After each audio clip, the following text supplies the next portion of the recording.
बेटा आज हम लोग की क्लास स्टार्ट हो रही है। ठीक है, तो आज हम लोग अलंकार पढ़ेंगे। आपका जो लेसन है चैप्टर अलंकार, उसके बारे में जानेंगे। ये आपके लिए एक नया मतलब लेसन है, पाठ है। तो अलंकार क्या होता है उसके बारे में जाने। अलंकार का शाब्दिक अर्थ होता है आभूषण। आभूषण मतलब गहना। तो जब एक नारी गहना पहन के बाहर निकलती है, आभूषणों को पहन के अपनी गले, हाथ, कान सब में पहन के जब निकलती है तो उसकी सुंदरता ज़्यादा बढ़ जाती है। उसी तरह काव्य की सुंदरता इन अलंकारों के प्रयोग से बढ़ जाती है। जब हम अभी कविता में, काव्य मतलब कविता, कविता में जब इनको शब्द और अर्थ दो चीज़ें होती हैं, इनका जब हम प्रयोग करते हैं तो अलंकार का प्रयोग करते हैं मनी कविता में, तो उसकी शोभा और बढ़ जाती है। यानी हमको जब पढ़ते हैं उस कविताओं को तो हमको आनंद आता है, रस मिलता है कि चलो ये बहुत अच्छा लगता है सुनने में। ठीक है, तो ये है हमारा अलंकार। तो जैसा कि हमने यहाँ डेफिनेशन लिखा है बेटा कि अलंकार क्या है, तो शब्द और अर्थ की शोभा बढ़ाने वाले धर्म को हम अलंकार कहते हैं। जैसा कि यहाँ लिखा है, शब्द और अर्थ की शोभा बढ़ाने वाले धर्म को हम अलंकार कहते हैं। अब अलंकार के दो भेद हैं, अलंकार के दो भेद है। एग्जाम्पल मैंने दे रखा है, चरण कमल बंदो हरिनाई। मैंने देखिए कोई भी यानी ईश्वर का चरण क्या है, कमल के समान है। ठीक है, तो ये एक दूसरे से एकदम मिला हुआ है शब्द है। ठीक है, अगर किसी एक को हम हटा दें तो वो अधूरा लगेगा, अच्छा नहीं लगेगा।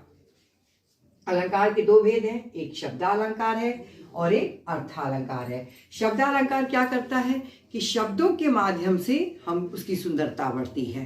ठीक है, और अर्थालंकार क्या है, जहाँ यहाँ देखिए शब्दालंकार मैंने डेफिनेशन दे रखा है कि जहाँ शब्द के कारण काव्य सौंदर्य अथवा चमत्कार उत्पन्न होता है वहां शब्दालंकार होता है।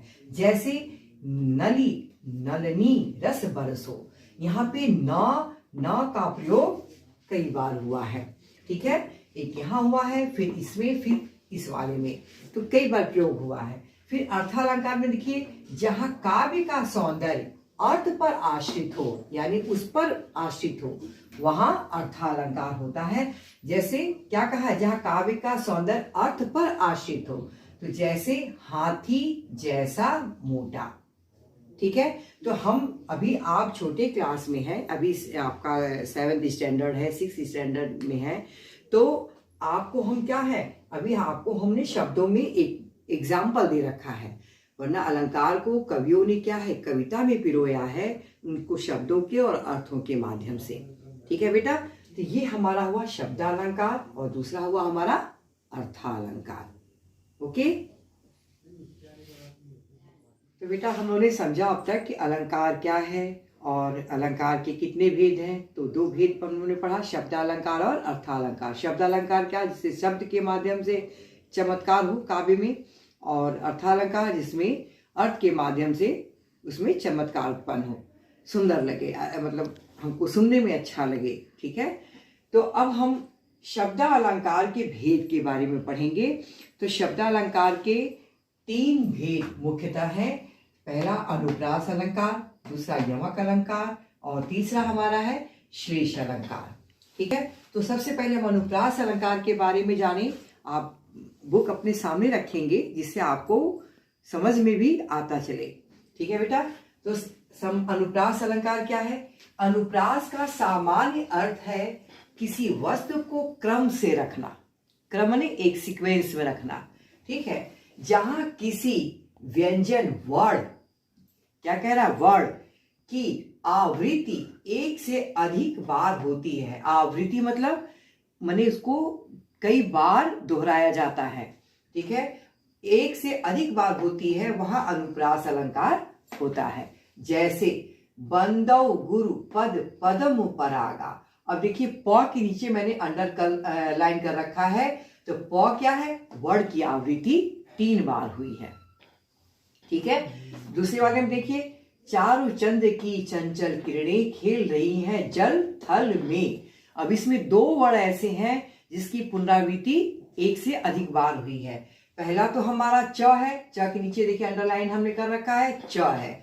और दूसरा हमारा क्या है, ल है, चंचल। ल यहाँ है, जल में ल है, थल में ल है। तो ये दो वर्णों की आवृत्ति एक से अधिक बार हुई है, तो अनुप्रास अलंकार है। तो बेटा अब तक हम लोगों ने शब्दालंकार के भेदों को जाना कि शब्दालंकार के कितने भेद हैं। तो 3 भेदों के बारे में जाना, ठीक है। सबसे पहले अनुप्रास, फिर यमक, फिर श्लेष। अब हम अर्थालंकार, जो काव्य में अर्थ के माध्यम से चमत्कार उत्पन्न करता है, उसे हम अर्थालंकार कहते हैं। हम लोगों ने फर्स्ट वीडियो में जाना था। अब इसमें इसके भेदों को जाने तो आपके जो मेन इसके 4 भेद होते हैं, ठीक है। वैसे तो भेद बहुत सारे हैं, लेकिन 4 मुख्यतः भेद है। उपमा अलंकार, रूपक अलंकार, उत्प्रेक्षा अलंकार, अतिशयोक्ति अलंकार, ठीक है। लेकिन आपके बुक में 2 चीजों के बारे में बताया है, उपमा अलंकार और रूपक अलंकार के बारे में। तो चलिए सबसे पहले हम उपमा अलंकार के बारे में जाने कि उपमा अलंकार क्या है, ठीक है। उपमा का अर्थ है तौलना या देखना। जैसे हम किसी चीज को तौलते हैं कि ये बेहतर है कि ये बेटर है, क्या कौन सा अच्छा है, ये अच्छा है कि ये अच्छा है, दोनों में कंपैरिजन करते हैं, ठीक है। जहां किसी समान रूप, गुण, धर्म को लेकर 2 वस्तुओं, व्यक्तियों की तुलना की जाए, वहां उपमा अलंकार होता है, ठीक है। क्या कह रहा है, रूप, गुण और धर्म 2 व्यक्तियों, 2 वस्तुओं को लेकर तुलना की जाती है, वहां उपमा अलंकार होता है। जैसे एग्जाम्पल आप देखिए, मखमल के झूले पड़े हाथी सा टीला, ठीक है। कर कमल के समान सुंदर है, ऊंट जैसा लंबा आदमी। यानी वो व्यक्ति इतना लंबा है कि हमको किसकी याद दिलाता है, ऊंट की, ठीक है। तो हम क्या उसकी तुलना कर दिए, ऊंट से उसकी तुलना कर दी कि तू ऊंट की तरह वो लंबा है, ठीक है। तो और इसका एक विशेष, इसको समझने के लिए कुछ इसके वाचक शब्द होते हैं। वाचक क्या होता है, उपमेय और उपमान में समानता दर्शाने वाले शब्द वाचक कहलाते हैं। उपमेय और उपमान में समानता दर्शाने वाले शब्द क्या कहलाते हैं, वाचक कहलाते हैं। इसी प्रकार से सा, से, सी, सदृश आदि भी वाचक शब्द हो सकते हैं। तो आप उपमा अलंकार को समझने के लिए उसकी किसी भी कविता में जो भी कवि ने अपनी कविताओं को लिखा होगा, उसमें सा, से, सी, सदृश इनका प्रयोग जरूर करेगा, ठीक है।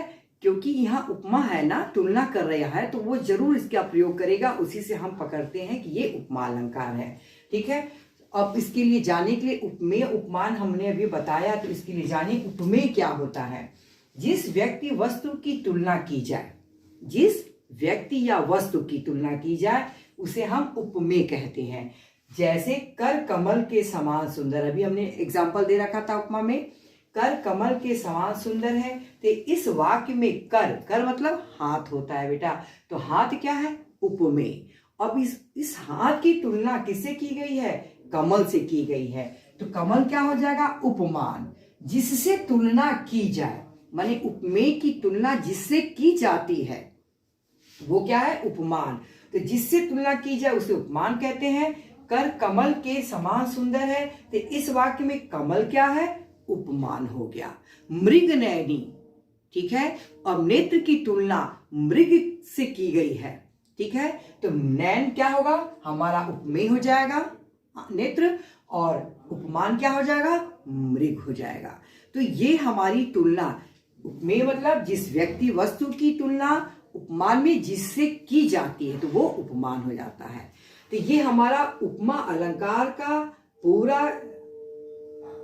पूरे इसके बारे में हम समझाए हैं कि आपको अच्छे से समझ में आ जाए कि आपको क्या करना है। तो वहां पर क्या है, वाचक में के समान, यहाँ पे कर कमल के समान सुंदर है, वाचक शब्द में हमने भी बताया है ना कि उपमेय उपमान में समानता दर्शाने वाला शब्द वाचक कहलाता है। कर कमल के समान सुंदर है, तो इस वाक्य में समान शब्द क्या है, वाचक है। तो जैसे सा, से, सी, सदृश, समान, ये सारे क्या है, उपमा के वाचक शब्द हैं। इनकी कविताओं में जरूर कहीं ना कहीं ये आपको प्रयोग में दिखाई देंगे। ठीक है बेटा, तो यहाँ हो जाता है उपमा अलंकार। अब हम इसके रूपक अलंकार के बारे में समझेंगे कि रूपक अलंकार क्या है। हेलो स्टूडेंट्स, अभी हम लोगों ने उपमा अलंकार के बारे में जाना है, पूरा अच्छे से उसके बारे में समझा। अब हम रूपक के अलंकार के बारे में जानें कि रूपक अलंकार क्या है।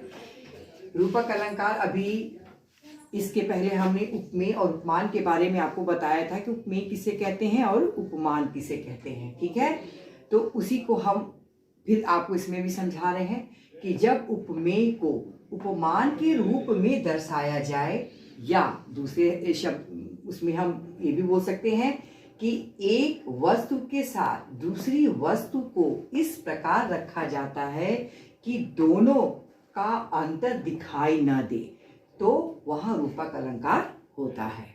ठीक है, तो यही हुआ है उपमेय को उपमान के रूप में रखना। ठीक है ना बेटा, तो ये हमारा रूपक अलंकार है। जैसे चरण कमल बंदौ हरिराई, यहाँ चरणों पर कमल का आरोप किया गया है, यानी जो ईश्वर के चरण हैं वो एकदम कमल के समान कोमल हैं, सुंदर हैं।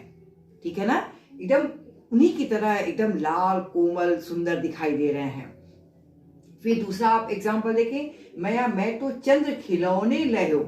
भगवान कृष्ण अपनी माता यशोदा से कहते हैं, जिक्र करते हैं कि माँ, जो आप चंद्रमा जैसा गोल है दिखता है, वैसे ही मुझे सेम वैसा ही खिलौना लाना है, एकदम उस पे आरोपित है, मैंने वैसे ही गोल एकदम होना चाहिए चंद्रमा की भांति। फिर है मुख चंद्र हो, तीसरा हमने आपको बताया मुख चंद्र हो। जैसे हमने बोला कि उसका जो मुख है, चेहरा आगे का मुख है, वो एकदम गोल हो चंद्रमा के समान। चंद्र माने चंद्रमा के समान गोल है। और हमारा चौथा देखिए राजीव नयन, राजीव का मतलब कमल, यानी उसका नेत्र जो है एकदम कमल के समान सुंदर दिख रहा है। जिससे कमल देखने में हमको बहुत सुंदर लगता है, वैसे ही उसके नेत्र भी बहुत सुंदर दिख रहे हैं। तो एकदम आरोपित करके बता रहा है, मतलब उसमें कोई अंतर नहीं है उसकी सुंदरता में। ठीक है बेटा, तो ये हो गया रूपक अलंकार।